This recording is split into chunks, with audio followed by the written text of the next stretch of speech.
What are they doing? We're watching Snow White. And they love it.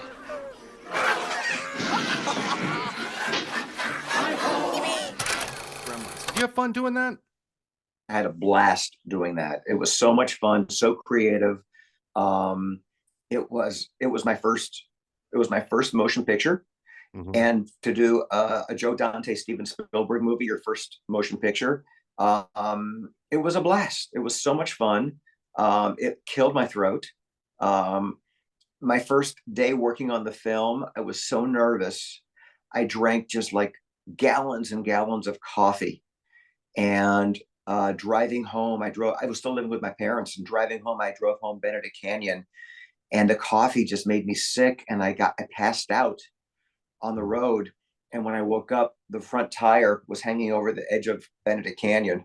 And I had to flag somebody down. And it was, again, before cell phones. No, I take that back. It wasn't before cell phones. I had what was called a transportable phone. It looked like a little briefcase.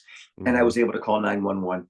But I did flag people down because I didn't want them to hit my car. Yeah, that was the first night I did Gremlins. And then I think I ended up doing about 4 or 5 days on the film.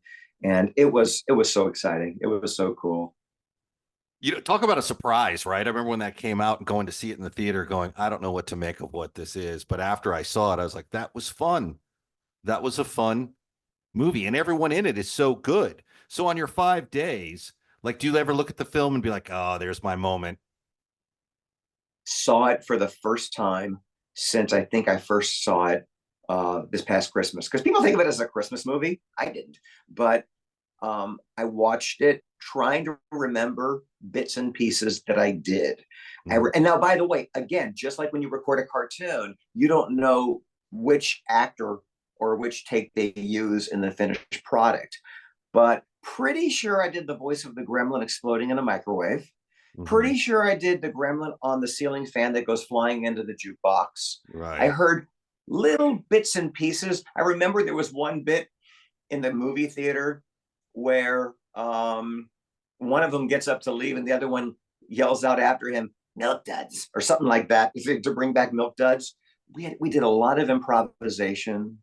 Mark Mangini was the sound editor. The man is a freaking genius. Yeah. I also auditioned for and with him. Yeah, the memories of that film, like it feels like it was yesterday. It was 107 years ago. And and I was still a tour guide. So we'd be doing the tour and we're going through Courthouse Square. And I'm talking about, you guys are going to see this in a movie called Gremlins. It's a Warner Brothers picture, but they rent out our backyard. And after it was dressed for Gremlins, then it was dressed for Hill Valley for Back to the Future. Same set. So yeah, that was all my era. So here's my question with Gremlins. Do you know what happened to some of the guys that did that work with you, and who were some of them are today? Frank Welker. Frank was part of that? Voice actor. Yeah, mediocre. Yeah. Great guy, by Frank the way. Welker. the best guy. And he was at my first Spider-Man session. And I walked up to him and I said, I have a little diarrhea today because I'm so nervous. This is my first job. I'm getting my SAG card. And I just want you to know that I worship the ground you walk on because you're Fred from Scooby-Doo and you're brilliant. Yeah.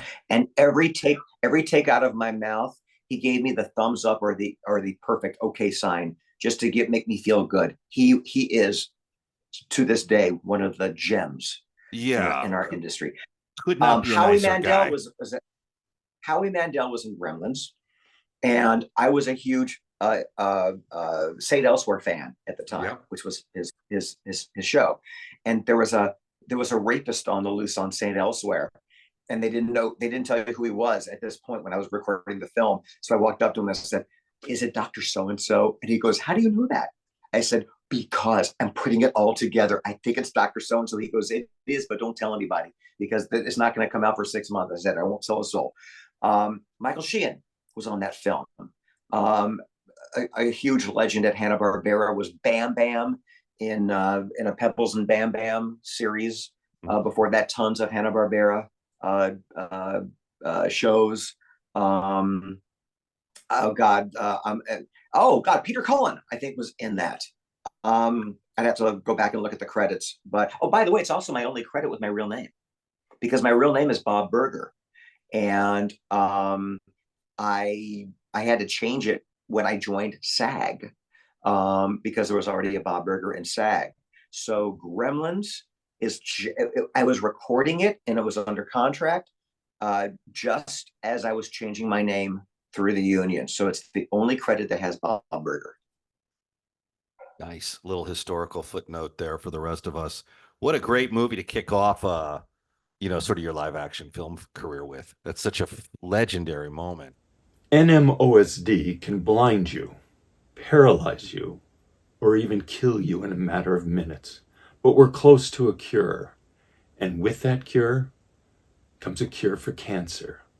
Please go to the Guthrie Foundation and donate today.